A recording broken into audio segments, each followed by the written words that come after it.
Hi everyone, welcome. This is Influence Colorist and it is time for my March completed pages. I have 11 pages to show you this month. I feel like I should have more because I felt like I was coloring all the time, but a lot of these pages took me a while to do.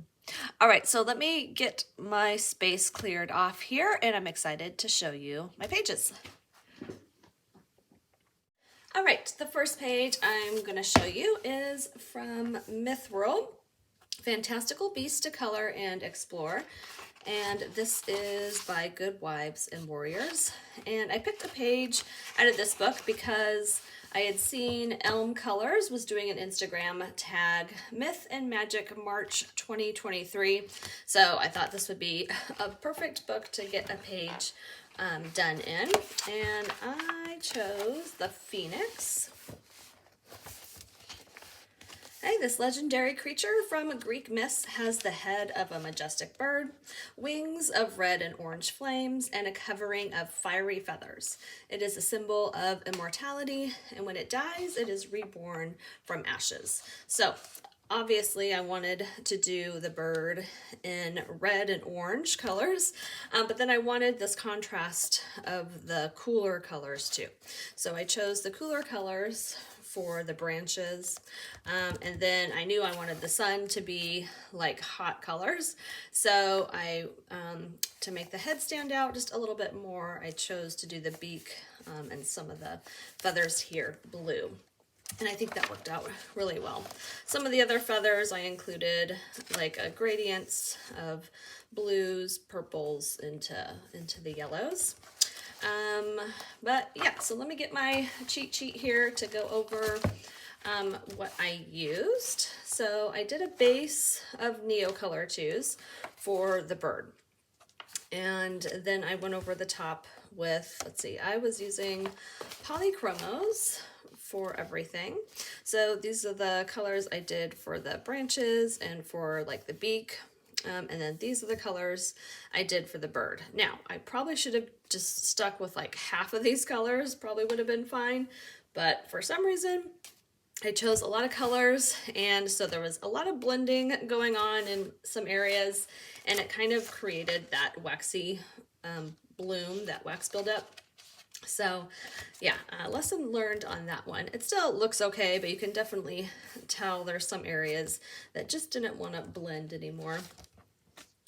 All right, and then let's see, for the smoke, same thing, color pencils for the smoke, and then for these little diamonds that are kind of rising from the ashes here.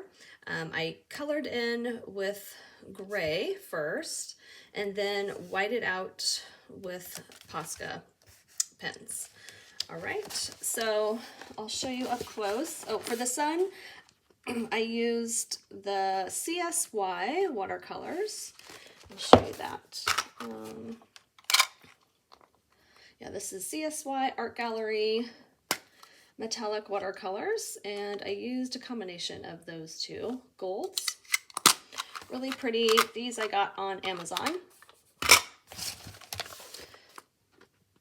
But I did do a base of color pencil first, and then went over with the gold, and I think that just helps bring out the color a little bit more. And then for the crystals and also the background, that was an accident.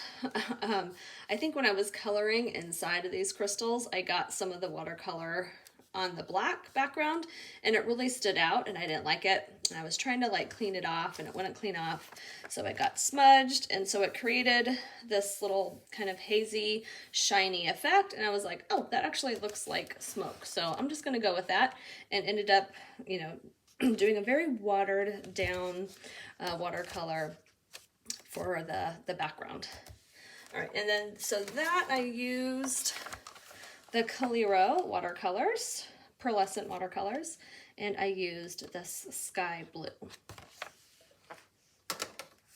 All right, and I also used, let's see, oh, some glitter pens, just to highlight a little bit here and there.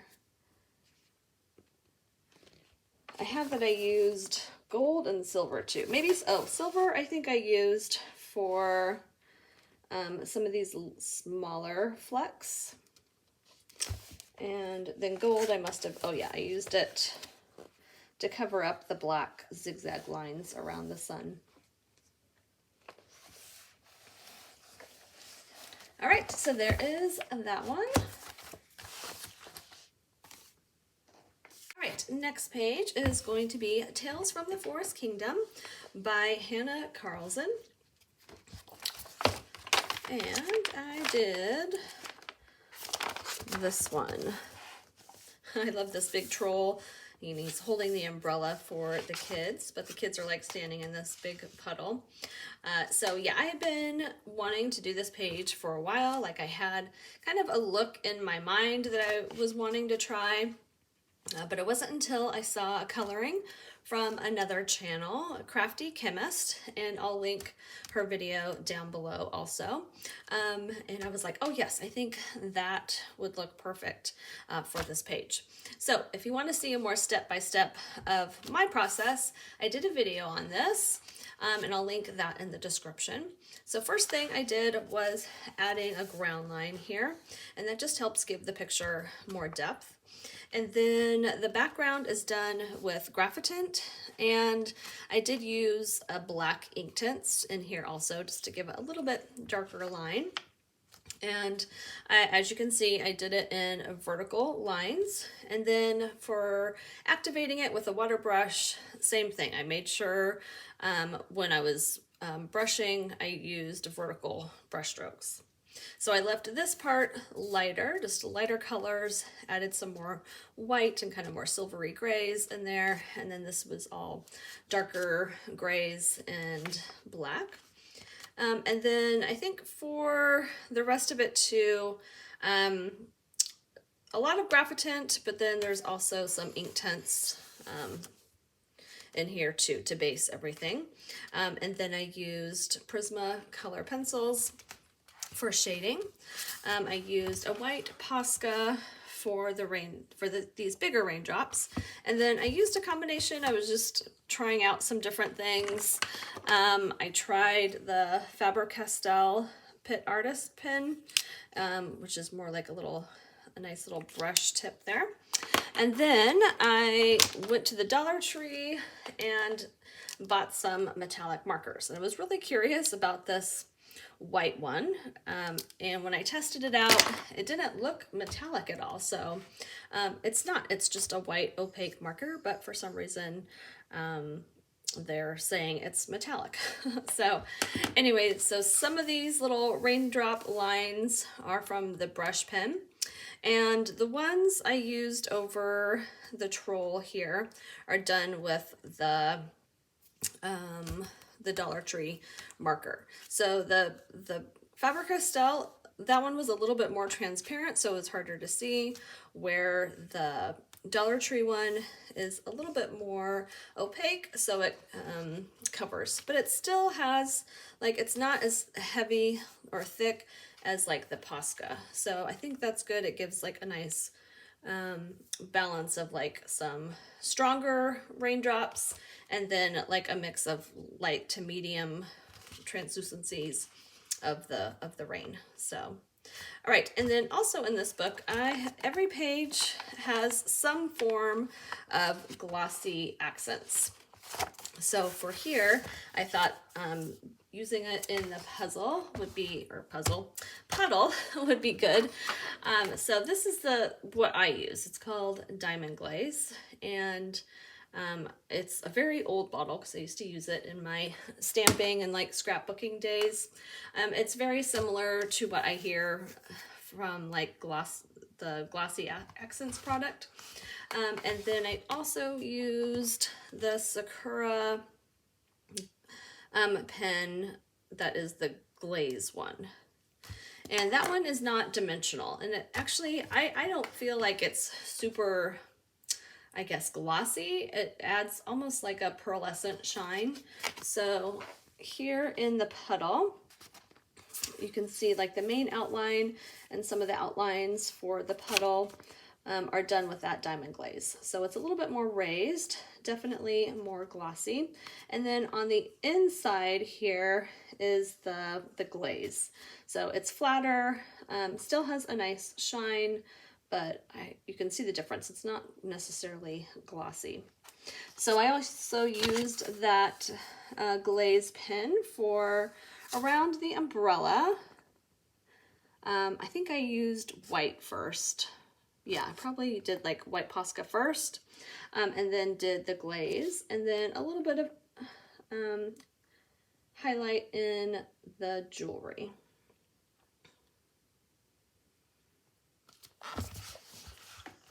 All right. Yeah, I like the way this turned out. I'm happy with that rain technique. All right, next page will be from The Hidden Spirits of the Enchanted Forest illustrated by Forest Diver. And I chose this page. All right, so I did this one for another video, part of my Finding Inspiration Friday series, and my inspiration was Riverdance. So if you don't know what Riverdance is, it is a musical and dance production that came out of Ireland in the late 1990s. I know I'm dating myself here, but I have always really loved it. So yeah, my daughter has been Irish dancing for 13 years. She's a senior, and this is her last year dancing during the St. Patrick's Day season. And I say season because they perform at all different kinds of locations, like all month long. So in this video, I talk about my love for Riverdance and how my daughter got started in in Irish dance. I will also leave a link for that video in the description. So I have a little quote here, and I pulled this from one of the scenes in Riverdance on their descriptions online. It says, "It moves through the dawn of history as the river moves through the land." And I also wrote Riverdance down here. Now, I'll put a picture of, it's a Riverdance poster, and I pulled the colors from that poster for this page. So this obviously does not look like an Irish dancer at all. I mean, they're known for having their arms down by their sides. But I thought for purposes of my inspiration, like the hair really looked like water streams. So I did that to represent the water. And then obviously all the greens, I wanted to match the greens in the poster. She's purple. Yeah, so I just pulled colors from there, a little bit of this kind of pinkish purple color.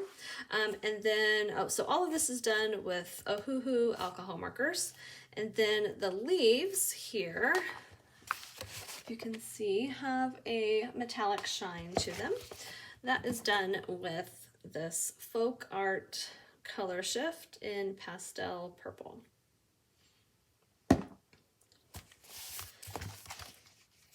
Yeah, so nothing like too showy, but I think it's pretty color combinations. All right, next page will be from Magic Dreamland, a coloring book and a journey into dreams by Zhang. And so I was watching another colorist channel, Johanna, and she was showing a page in this book she did, and she happened to flip the page, and when I saw the image on the back of the page, I thought, ooh, this would be a good contender for my Riverdance inspiration. And this was obviously before I did the one in the Enchanted, the spirits, what is it called? The Hidden Spirits of the Enchanted Forest. So yeah, let's see, she was showing this page, and then she flipped to the other page, and I was like, oh yeah, that might work for my Riverdance inspiration. But so after I did the other page, I still had this one kind of in mind. And so when I saw this page with the hair, it reminded me of sun rays. So thinking of you know, yellows and oranges and reds. And usually in Riverdance, the main female dancer has red hair. Not always, but the very first one, she had really pretty red hair, and so I think they try to cast a lot of the dancers with the red hair. So that's kind of why I thought about this page for that inspiration. But yeah, I really love the color combinations of the reds in here. I thought it might be too much at first, but no, I'm really happy with it. And let's see, and then obviously the like water lines here. These look like moons to me, so I colored them that light blue, put a dark purple background, and then kind of made it a little bit of a glow, a little bit lighter around those. So yeah, really happy with the page. I think the first thing I colored on here were the rainbows, and I wanted these like warm, earthy tones. But then after I did the hair, they kind of blended into the hair, so they don't really stand out, which I thought they would stand out a little bit more, but that's okay. Like I said, it kind of looks like it's weaved around the hair. So yeah, happy with this one. Oh, I used a variety of water-based markers to base everything with, and surprising, the markers, it acted strange on this paper. It was almost like if you've ever colored over like Scotch tape, nothing like super glossy, but like the ink doesn't want to dry real fast. It kind of pools a little bit. That's kind of how it was. Now it did dry fine, and I used color pencils, Prismas, and Brute Thinners on top, and that worked out fine also. But yeah, it was just strange how the markers worked on the paper, because it doesn't, I don't feel like the paper feels like it's super glossy. It feels like a normal, like thinner cardstock, but yeah, it was odd. Yeah, and then so you can see some of the marker lines in some of these bigger areas, and normally, like, that's why I use color pencil on top, is to kind of hide those lines. You can still see them, so it didn't cover it completely, but it doesn't bother me too bad. So anyway, happy with that one. I think it's very vibrant.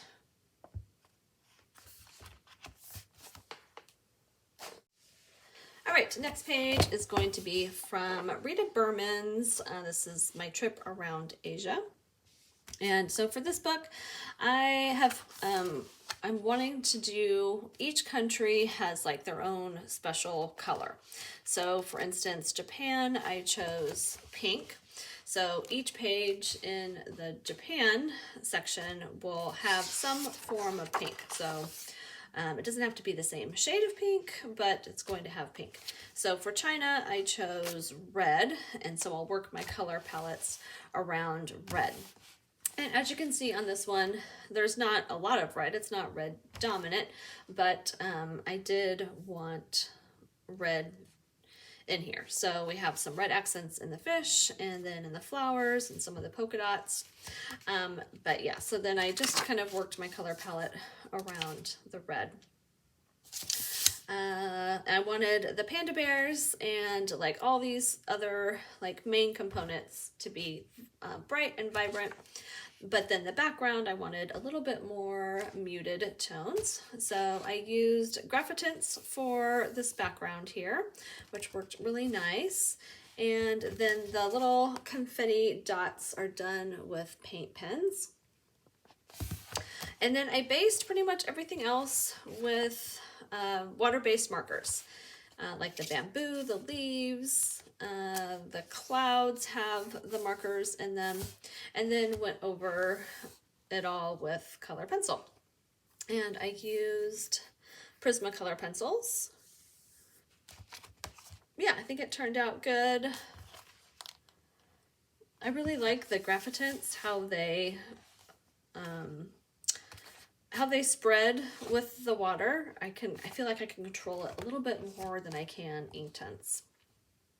But yeah. All right, there is that one.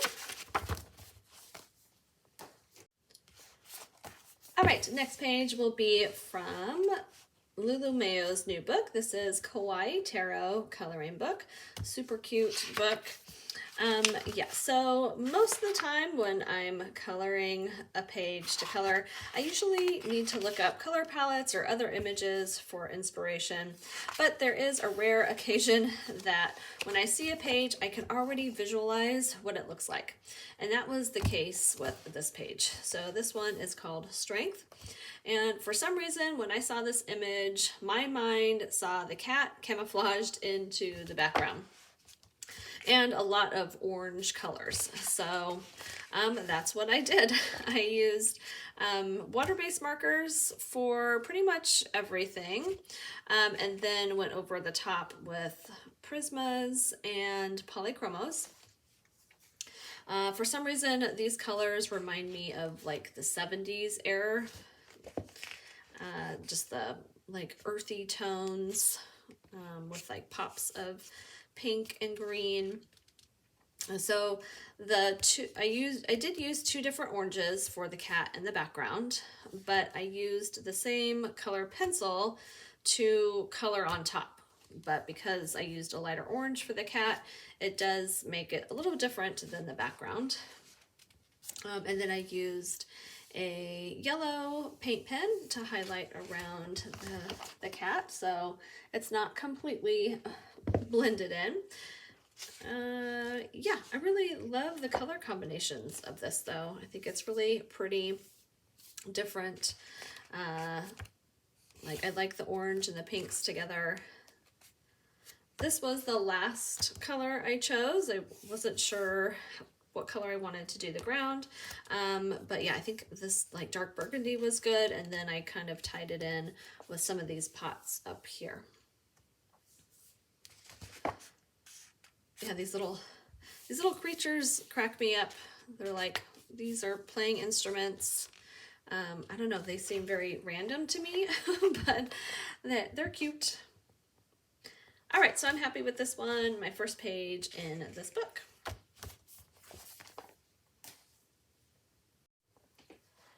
All right, another new book for me this month is this one, Mythographic Cosmic Spirit by Fabiana Attanasio. And because we are in March and Aries and the horoscope starts in March, I thought I would do Aries. And I used Roman Schmalz watercolor for the background and for the leaves. Now the yellow was a lot more vibrant than what I anticipated it was going to be, but that's right. I still think it looks pretty good. The leaves, yeah, I used Roman Schmalz, just a little bit of a base for the leaves. I kept, even though they're different different stems of things, I kept it all the same color just to help keep a cohesiveness to it. I love the pops of the red and the poppies, and that was done with Prismacolors. And then shading inside the leaves were all done with color pencil. The ram, let's see, the fur I based with alcohol markers. Let's see, and the horns too. And it looks like I used alcohol markers for a base for all these like bars here too. And then went over those with that CSY gold metallic watercolor. Looks really pretty. And let's see. Oh, and then color pencils for shading. So, oh, and there is white Posca in the fur just to highlight a little bit of that. So yeah, I wasn't sure what color I wanted to do the horns. I originally thought maybe like a gray color, like gray and purple, but then I went with this more warmer tones, which I think looks really nice because it kind of helps balance off with these warmer flowers. All right, and then a little bit of gold here too in these tassels, some white Posca just to highlight inside the beads too. Oh, and it looks like I have gold in some of these stars too.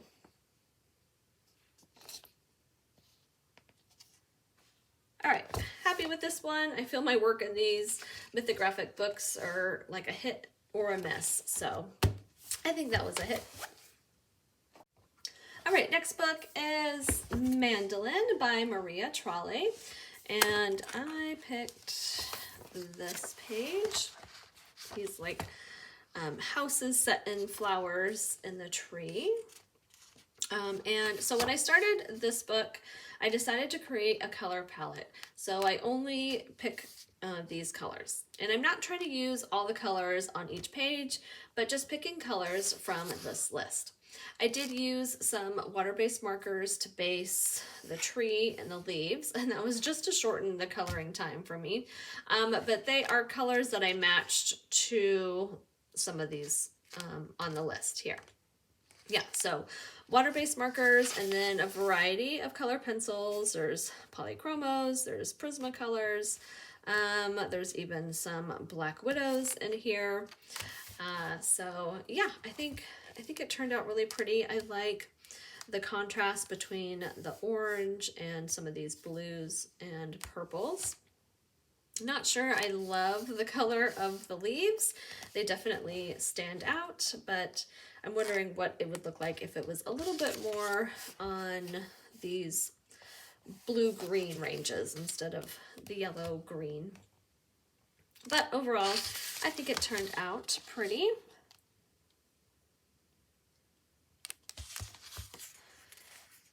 And I'm not sure what I'm gonna do because some of my color pencils, like the Black Widows, are running really low. So obviously, like Prismas and Polychromos, I can buy open stock, but Black Widows, I can't. So I might have to find a different brand to replace it with.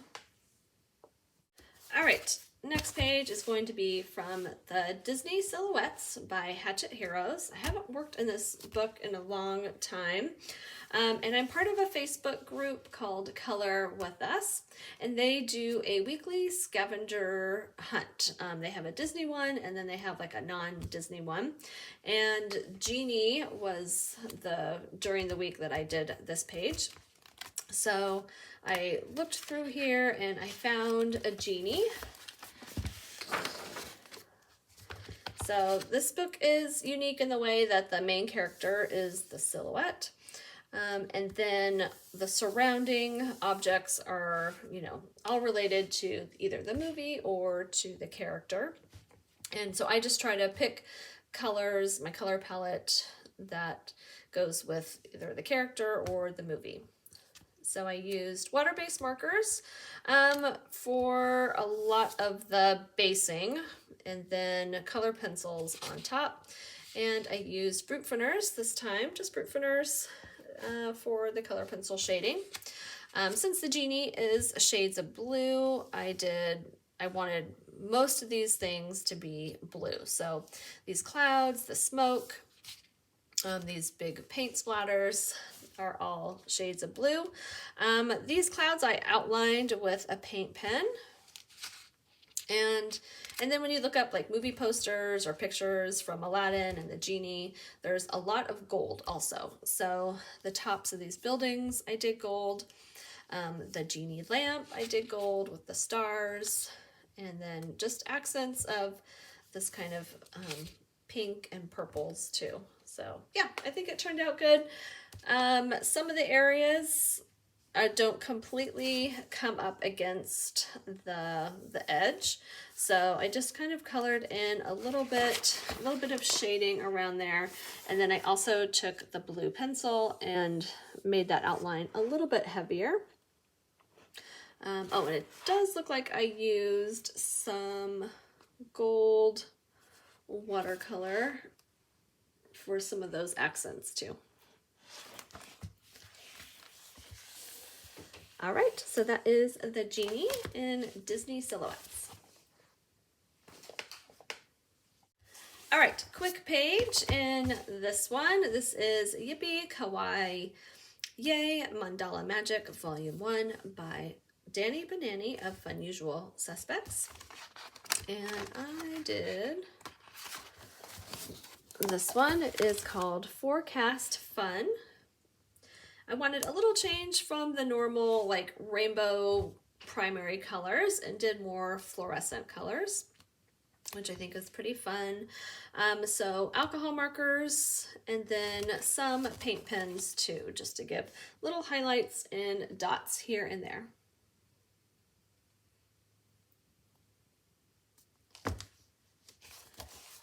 All right, there's that one.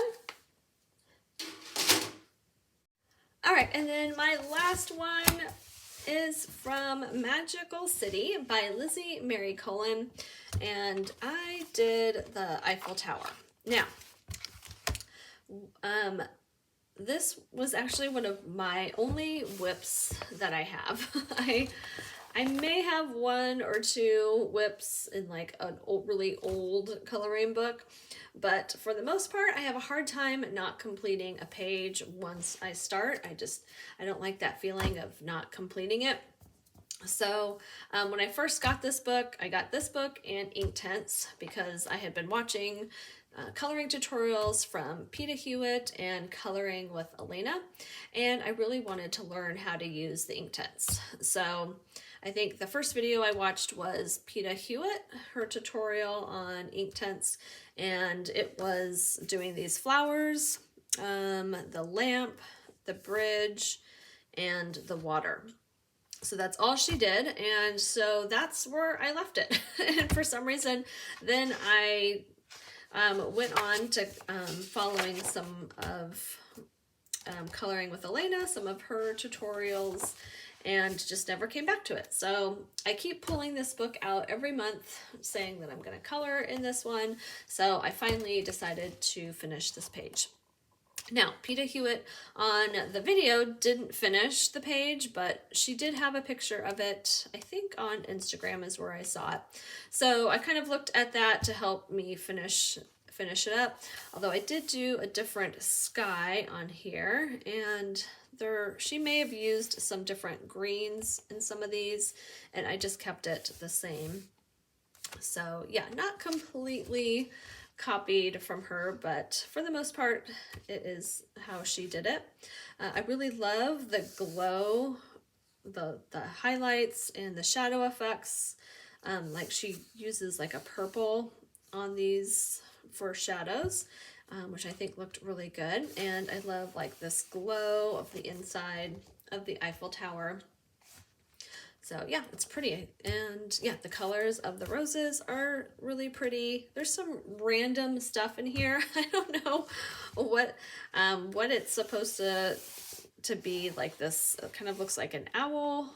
There's like a wall here. Maybe there's things around Paris. I don't know. I've never been, but maybe they're just supposed to represent stuff. Like, yeah, there's like a cat head right here. This building with some unique like lines and stuff around there. So yeah, this was done with Inktense and paint pens. So I don't know if she had like little dots in here, but I added it to make it look like lights. But she did show you how to do the little dots in the flowers. But yeah, I think it's turned out pretty.